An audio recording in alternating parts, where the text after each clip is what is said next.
Hi, my name is Jordan Moldenhauer, and today I will be presenting my capstone collection, Someone Else Existing. Someone Else Existing is a collection of poems interrogating the self under the pressures of self-doubt, social constraints, external perceptions, and insecurity.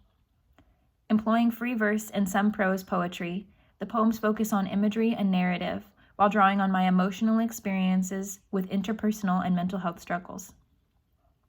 Some of my inspirations include confessional poets such as Sylvia Plath, and thus a part of my goal is to express the most vulnerable parts of myself to point to more general sentiments about humanity and our state of being.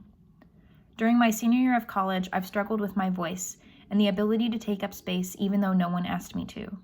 An important lesson I learned this year is that I am not the first or last person to ever think those things, and that is a fundamental rule that drives this collection. While writing this collection, I also think I grew up a lot. While reading, I was reading and thinking self-critically constantly, so it created a pressure cooker for maturation, although I would never claim to be mature, just more than I was. I think these 4 poems that I'm going to read today, really show my growth, both in how I think about myself and how I write. This first one is called Diagnosis 1, Baby Deer. I take up space as though I'm 13 years old. Long legs stretching further than my brain knows existed, painfully aware of how awkward I seem to others and completely unable to control it. I've been told I can't dance, and my dad diagnosed me with thinking too hard about it. I've watched other people dance and wonder sometimes about how much they think about where their bodies move, or if it always looks as if it's meant to be that way. Instead of acting carefree, they smile like they really are, while I'm still struggling to know how to be. I am reminded of this constantly when men whisper in my ear and call me baby deer, thinking it'll make me fall in love with how delicate I am. This next one is called Lying Softly and has an epigraph from Patrick de Marchelier. I love all women. Women are sublime beings. I love all of it.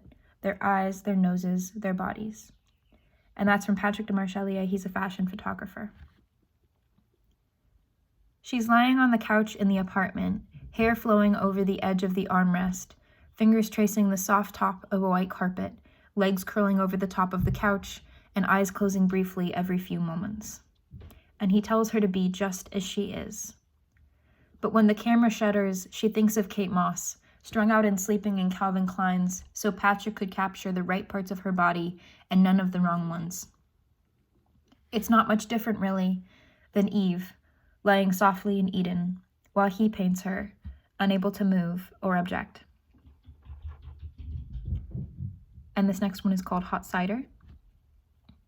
The worst enemy to creativity is self-doubt. Sylvia Plath. I made myself a drink tonight, and then I climbed inside. I thought I could dissolve, sit complacent and clear, but the water started to stir. Your fingertips wrapped my waist. Your lips met the glass. Your tongue pulled the whiskey and the cider and my flesh toward your gut. I wanted my eyes to close, but the cinnamon smelled too strong.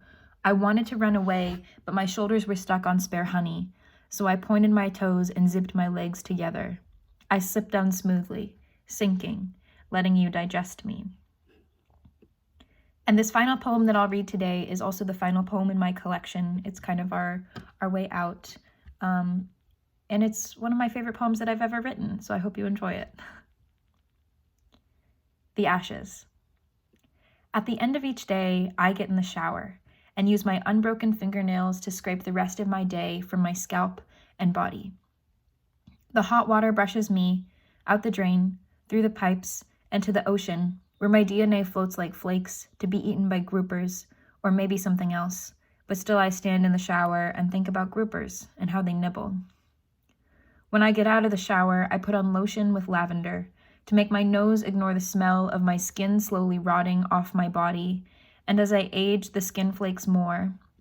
I can see indentations of where I previously grew through the lines developing outside my eyes, next to a smile I muster when I look in the mirror and think about someone who tells me they like how blonde hair looks on me.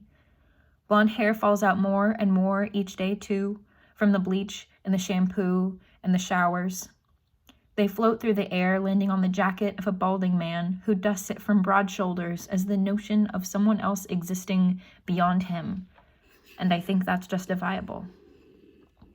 When my body is but flakes, please spread my ashes in the San Francisco Bay, at least to float next to the kelp and be eaten by the urchins and then the otters. Thank you so much for listening to me read today. It really was a pleasure to write this collection. I've loved working on it, and I'm so excited to talk about it with my peers at the panel.